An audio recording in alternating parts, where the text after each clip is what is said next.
This is Algebra 2, Lesson 38 on page 172. What I've written on the board are 4 factors of a polynomial. 4 factors. So there's a couple of things I want to teach you before we look at the lesson. In that I can now know what the degree of this function is. And the degree tells me a lot about what it looks like graphically.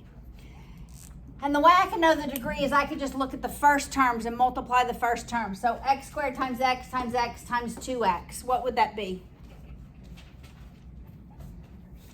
2x to the... Corinne is correct. Don't say it again, Corinne. Okay, when I multiply variables, what do I do to the exponents? Multiplication is addition. So we have squared plus 1 plus 1 plus 1. Multiplying all the first terms.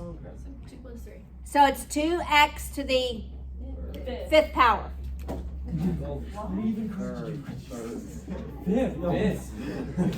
It's to the 5th power, okay? So you learned something new, maybe. All right. So what do these factors mean? These factors tell me, well, this tells me visually what it looks like. The 2 tells me that it begins in the 3rd quadrant. Well, first of all, I look at the degree. It's odd. Odd degrees typically begin in the 3rd and in the 1st. Okay, you're going to learn this next year. And you're going to have to sketch a graph. This 2 tells me, yes, it's not been changed. This 5 also tells me there are at most 5 x-intercepts. At most, the graph will cross the line, the x-axis, 5 times. But because we have 4 factors, it doesn't cross it 5 times. All right, so let's see where it at least touches or crosses the x-axis.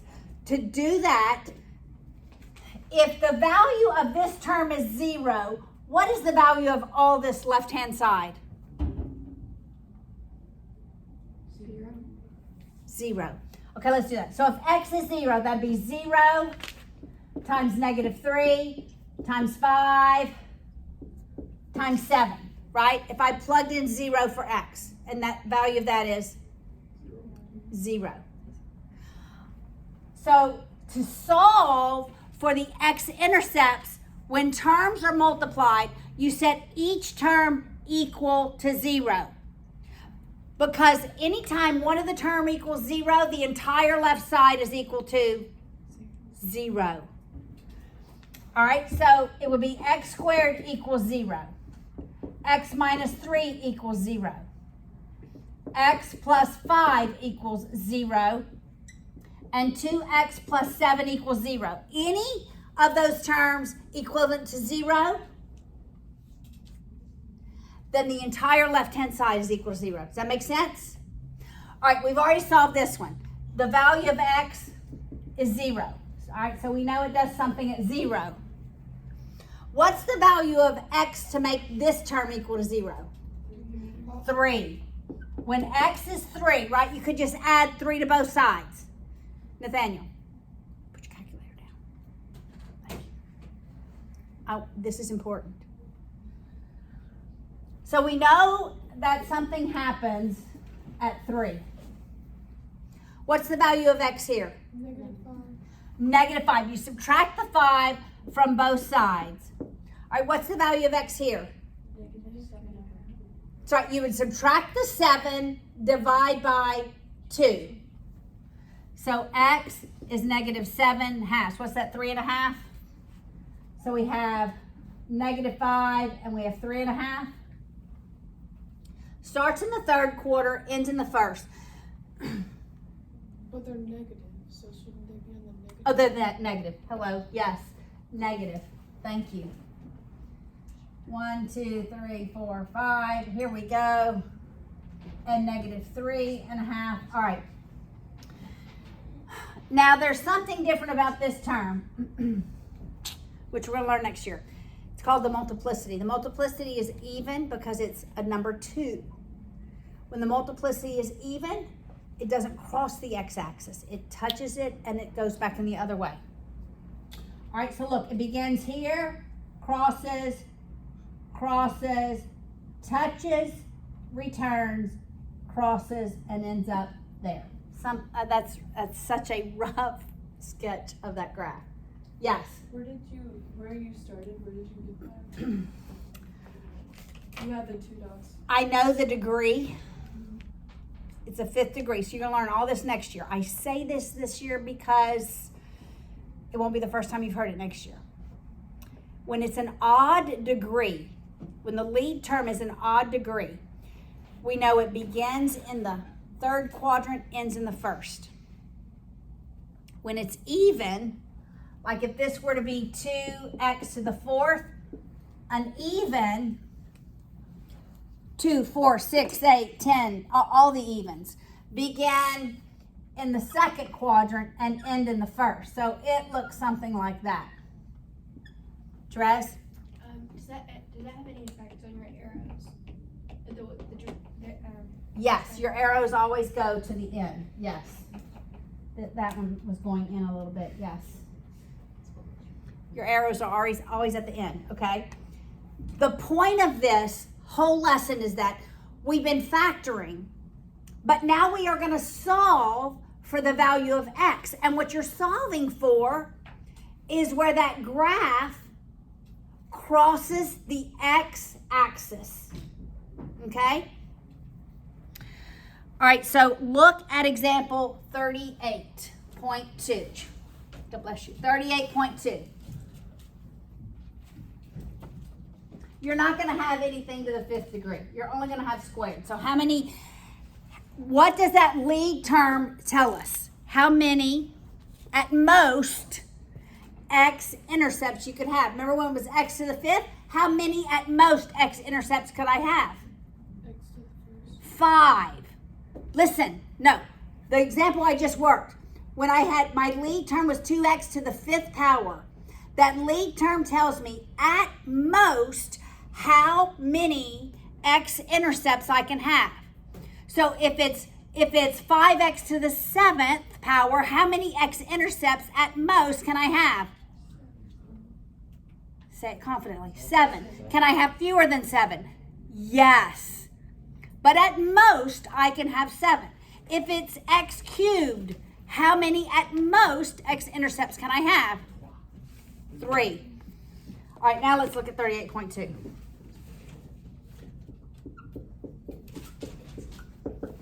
All right, can I factor that trinomial the way it is written? What must I do first, Debbie? Subtract the 6. Set it equal to 0, and then what do I do with these other terms? What do I write first, Debbie? The first term here. That's correct. X squared minus x. It has to be in proper form. Ax squared plus bx plus c. It has to be in descending exponential order. This is called the standard form. Now I can factor it. What are factors of -6 such that I add them and they equal -1? Will? -3, +2. All right, how many x-intercepts do I have? 2. How do I solve for those? Nora? You say x minus 3 equals 0. Yes. X plus 2 equals 0. Yes. That is correct. So what would be the value of x to make this equal to 0, Nora? And this one? -2. Notice it's just the opposite of the sign. It's just the opposite of the sign. All right, so I can, and we're going to be graphing quadratics or trinomials. It actually becomes a quadratic because there are 4 terms. Before we didn't have it set equal to 0. But now we have 4 terms. So it's going to cross the x-axis at -2 and +3. Okay, everybody look, because I'm going to tell you one more thing. I can already know where it's going to cross. Okay, when we set this equal to 0, let me say one more thing. This is like we're setting y equal to 0.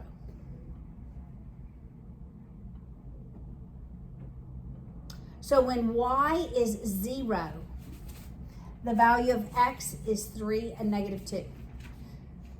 So when it crosses the y-axis, when it crosses the x-axis, what's the value of y? 0. 0. Got that?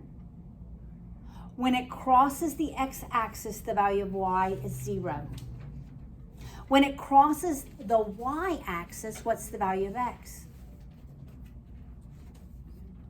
0. Got it? Okay, it's kind of logical, but it's a higher level concept that you really understood before, and now you're thinking, oh my goodness. All right, so let's get that locked in our brains. My x-intercepts, the value of y is 0. My y-intercept, there's always, if it's a function, only one. There can be multiple x's intercepts, only one y-intercept. It crosses the y-axis when x is 0. When x is 0, what's the value of y?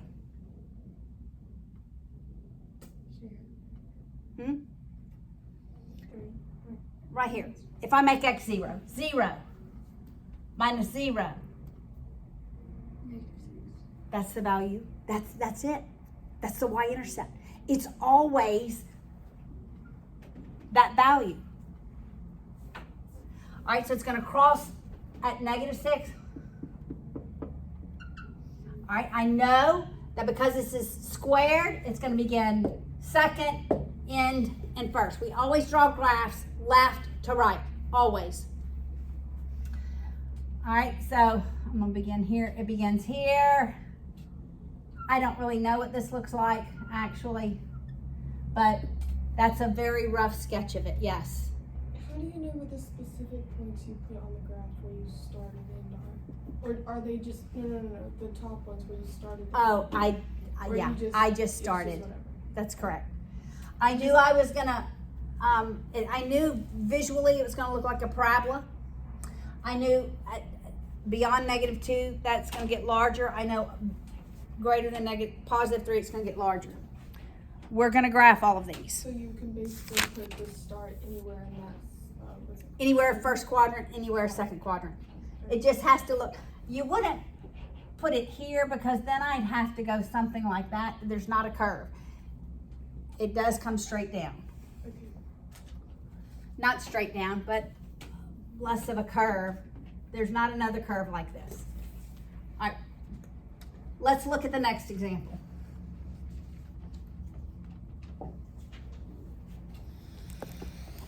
All right, now we're gonna solve -35x equals -2x squared minus x cubed. How many x-intercepts are we gonna have? At most. How do you know 3? Therese? It's cubed. It's negative. Because that's the highest degree. All right, I want this, my highest degree term to be positive, so I'm gonna move everything to the left. So I'm adding x cubed, I'm adding 2x squared. We're leaving the 35x on that side and setting it equal to 0. All right, now I'm gonna factor. What can I factor out? Therese? X plus 7. First, I'm gonna factor out an x out of every term. Right? And then I'm going to be left with x squared plus 2x minus 35. And what is that factor, Therese? X plus 7. X minus 5. So I do, in fact, have 3 x-intercepts. What would be my y-intercept? What do you think, Hannah? Is it -35? When does it cross the y-axis? When the value of x is 0. Okay, make x 0. What do I have on the left-hand side? Ashley. No, right here. Make x 0. Huh? I have 0. Because that would be 0, right? If I made x 0. 0 times anything is 0. It's only when the term is constant. Constant has no variable in it. All right, so now what are my, go ahead. Why did you graph minus 16? Wait, I mean negative 6 for the last one. 6 didn't have an x with it. 35 has an x with it. So if you just look here and make the value of x equal 0, it's 0 plus 0 plus 0. If you make the value of x equals 0 here, it's 0 minus 0 minus 6, which is negative 6. Make sense? So it's still like when you factor out x. Correct. Well, even here, if I factor it out, make x 0, it'd be 0 times 7 times negative 5, which is still 0. Therese? So when you're graphing this, is there just one x? It's just 0? There's 3 x-intercepts here. 3 x-intercepts. Okay. 1 y. So what are the 3 x-intercepts? We're not going to graph it. I can graph it.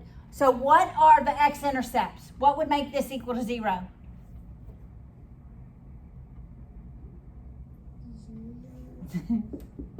You just said it, right? So how do you do 3 of those? You set every term multiplied equal to 0 and solve for x. All right, so what's the value of x here to make this equal 0? So x equals negative 7. What about this one? So x equals 5. What are my x-intercepts?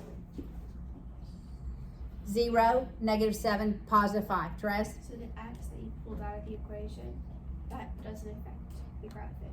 It absolutely does. It crosses the x-axis at 0. It absolutely does. Yes. So the equation x squared minus x minus 6, to make it 0, what's it called? Yeah, y-intercept No. or the x-intercepts. Yeah, the x-intercepts. You would do that by x squared. Oh, yeah. Right? X was 3, x was negative 2. This was my x-intercepts. Solutions. Guys, there's multiple names.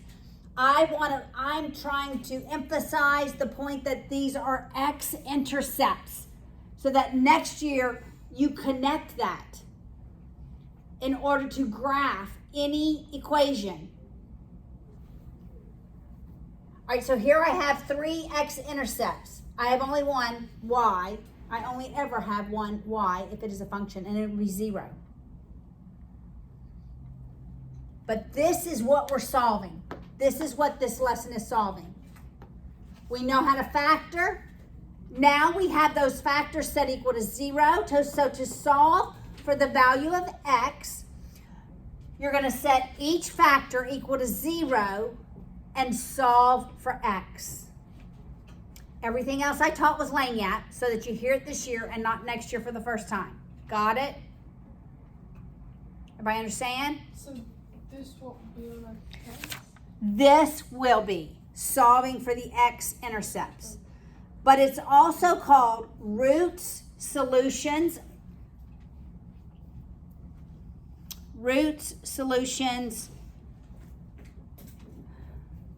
x-intercepts. There's one more word. It has escaped my brain.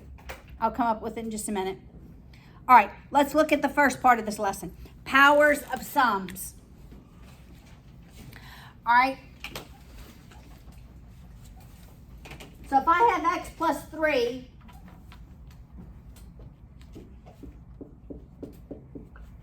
and that binomial is cubed, what's the degree of that function?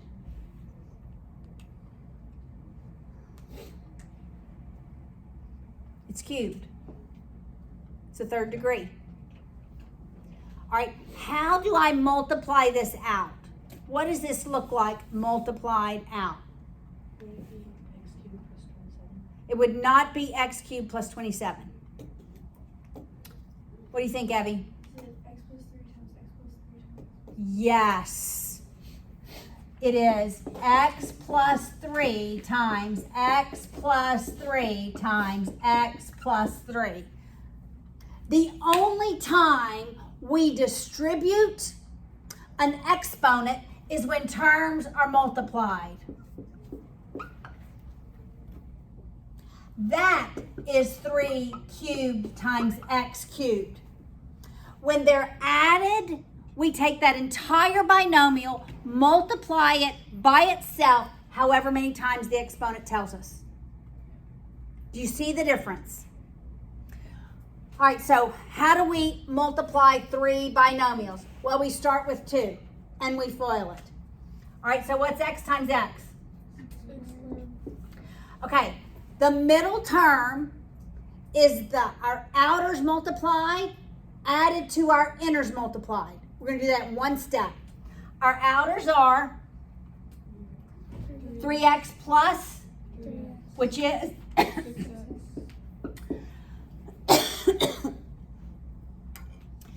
and then our third term is the last. What's 3 times 3?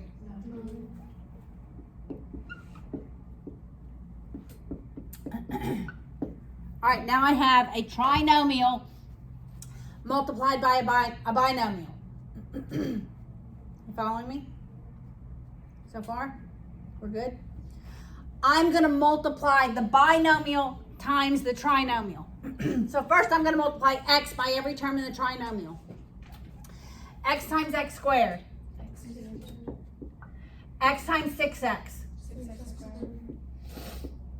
X times 9.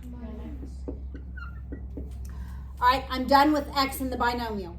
Now I'm going to multiply every term by 3. When I multiply by 3, I'm going to write it under what I've already written, like long addition, so that I can see if I have any like terms. I'm going to write it under its like term. It's easier to add. All right, 3 times x squared. I'm going to write it under 6x squared because it is those are like terms. Does that make sense? 3 times 6x. I'm going to write it under the 9x because they are like terms. 3 times 9. And it's very similar to long addition. All right, so I'm left with x cubed plus, I add the coefficients when I have like terms, plus 27x plus 27. This is the answer to this. Make sense? All right, so this lesson has been about, this is called expanding. We're multiplying those binomials times themselves, however many times the exponent is, and solving for the value of x. We've factored, but now once we arrive at our factors, we're going to set every factor equal to 0 and solve for the value of x.